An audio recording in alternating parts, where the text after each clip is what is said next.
लक्ष्मी का अपने घर में पूरा दबदबा था। हिटलर की तरह वो सारा काम अपने पति और बेटे से करवाती। धीरे धीरे उसके पति की तबीयत खराब रहने लगी। सुनो जी, अब आप बुजुर्ग हो गए हो, काम में भी अब हाथ आपके फुर्ती से नहीं चलते। अरे भाग्यवान, भगवान से डर। तुझसे मैंने शादी अपने इकलौते बेटे के अच्छे पालन पोषण के लिए की थी, लेकिन तूने तो उसका बेड़ा गर्क कर दिया। मैंने क्या किया? पढ़ाया लिखाया, अब नौकरी नहीं लग रही तो मैं कैसे जिम्मेदार हो गई? अब घर में बैठकर रोटी तोड़ रहा था तो मैंने कहा काम ही कर ले। एक तो भला करो और ऊपर से बातें सुनो। तभी सारंग वहां आ जाता है। बहुत भूख लगी है माँ, कुछ खाने को दे दो। अब तुम्हारे पापा का हाथ तो चल नहीं रहा है। मैं ही जा रही हूँ आज किचन में, बनाती हूँ कुछ। हे भगवान, कैसे होगा इतना काम मुझसे? लक्ष्मी किचन में काम कर रही होती है कि तभी अचानक उसे आइडिया आता है। अरे मैं भी ना, अरे यहाँ तो फ्री की नौकरानी ला सकती हूँ मैं, फिर मैं क्यों खाना बना रही हूँ? उस दिन लक्ष्मी सारंग की पसंद का खाना बनाती है और बैठकर उसे बड़े ही प्यार से खिलाती है। खा ले बेटा, खा ले, पेट भर के खा ले। अरे रुक, मैं तेरे लिए ना गर्मा गर्म रोटियां लाती हूँ। सारंग और उसके पिता एक दूसरे की ओर बड़े ही हैरानी से देखते हैं।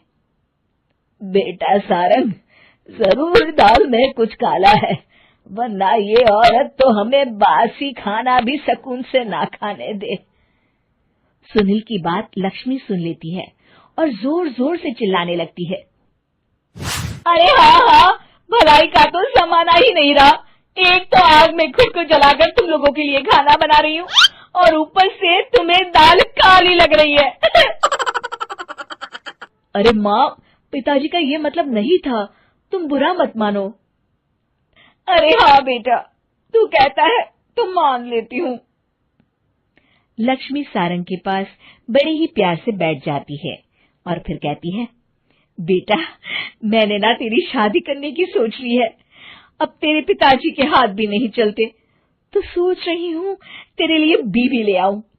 अब पता नहीं ना मैं भी कब मर जाऊं। अब ऐसे भाग्य भी कहाँ है हमारे। क्या कहा?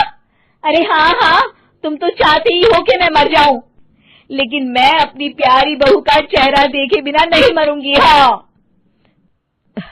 माँ, शादी तो मैं कर लूं, लेकिन मैं नौकरी नहीं करता, फिर कोई क्यों देगा मुझे अपनी बेटी? अरे क्यों नहीं देगा बेटी? इतना बड़ा घर, खेल खलियान है, किस चीज की कमी है हमारे पास? जो आएगी राज करेगी, राज। हम तो ना कर पाए राज, ये बोलो कि एक और नौकर तुम्हारे पास आ जाएगा। मैं कहती हूँ चुप हो जाओ। अरे खुद के घर का खाना बनाएगी तो क्या नौकरानी हो जाएगी? अब तुमसे तो किचन का काम होता नहीं, तो कोई तो करेगा ना। ठीक है माँ, तुम जैसा सही समझो बस। अब मेरी एक शर्त है, लड़की जो भी हो वो दिखने में कैसी भी हो या कहीं की भी हो, बस पढ़ी लिखी होनी चाहिए। अरे हाँ, ला देंगे पढ़ी लिखी बेटा, मैंने कौन सा काम करवाना है उससे। हाँ। और फिर एक दिन पास के गांव की ही रति से सारंग की शादी हो जाती है। रति दिखने में बहुत ही सुंदर थी, साथ ही साथ काफी पढ़ी लिखी थी। रति को लक्ष्मी के सौतेले होने की बात पता नहीं थी। शुरू में जब रति ने सारंग को घर का काम करते देखा तो हैरान रह गई। अरे ये तो अच्छी बात है कि आप घर का काम करते हैं, लेकिन मैं तो घर में ही हूं ना, आप क्यों कर रहे हैं जी? जाइए आप नौकरी के लिए अप्लाई कीजिए ना। तभी लक्ष्मी वहां आ जाती है। अरे रति बहू, करने दे उसे काम। और हाँ, मेरे घर के कुछ नियम है, कायदे हैं, यहाँ बीच में ना ही बोलो तो तुम्हारे लिए अच्छा होगा। रति को लक्ष्मी की बात कुछ अजीब सी लगती है। वो समझ नहीं पाती है कि वो ऐसा व्यवहार क्यों कर रही है, लेकिन उसे लक्ष्मी के सौतेले होने के बारे में कुछ पता नहीं चलता है। फिर एक दिन तो हद ही हो जाती है। रति छत से सूखे कपड़े उतार कर ले जा रही थी कि तभी उसकी नजर लक्ष्मी पर पड़ती है, जो किसी तरह चोरी से सुनील की अलमारी खोलने की कोशिश कर रही होती है। अरे, ये माँ जी को क्या हो गया? चोरों जैसे क्यों आप मेरी अलमारी खोल रही हैं माँ जी?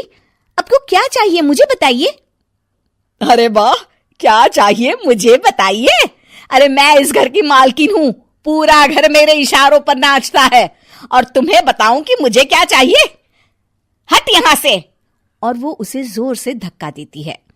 जैसे ही लक्ष्मी रति को धक्का देती है, उसके सर पर चोट लग जाती है और वो बेहोश होकर गिर जाती है।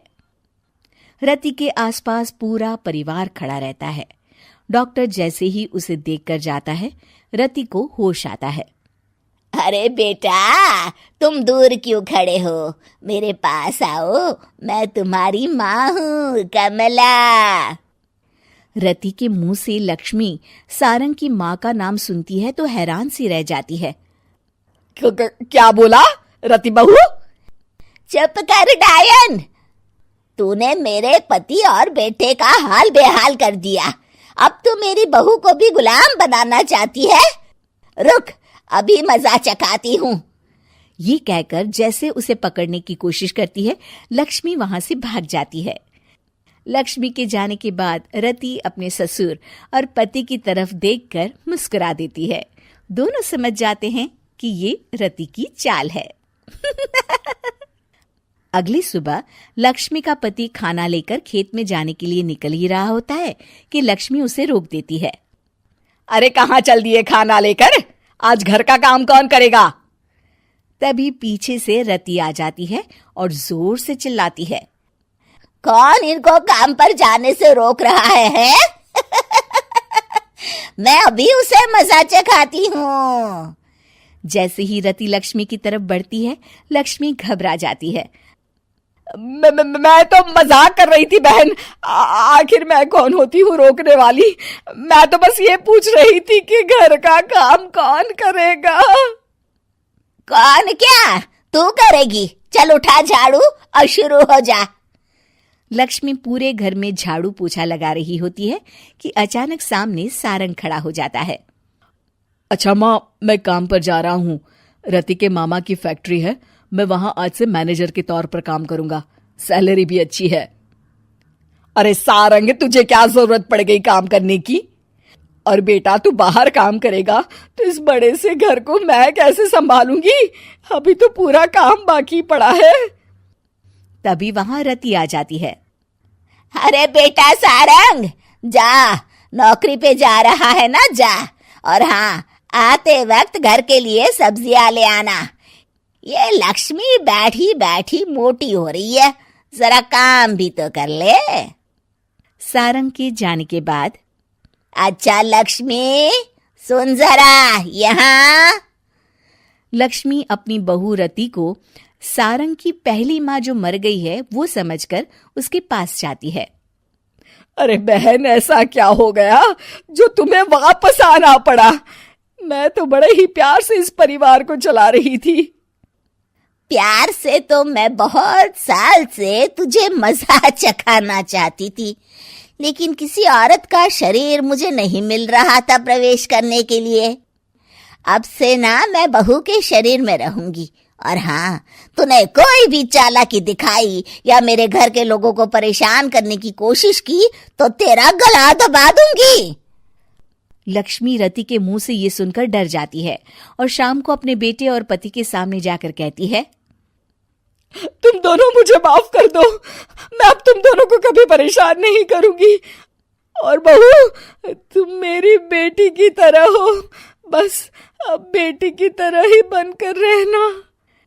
लक्ष्मी उन लोगों को इतना कहकर वहां से चली जाती है और उसके जाने के बाद तीनों एक दूसरे की तरफ देखकर हंस देते हैं।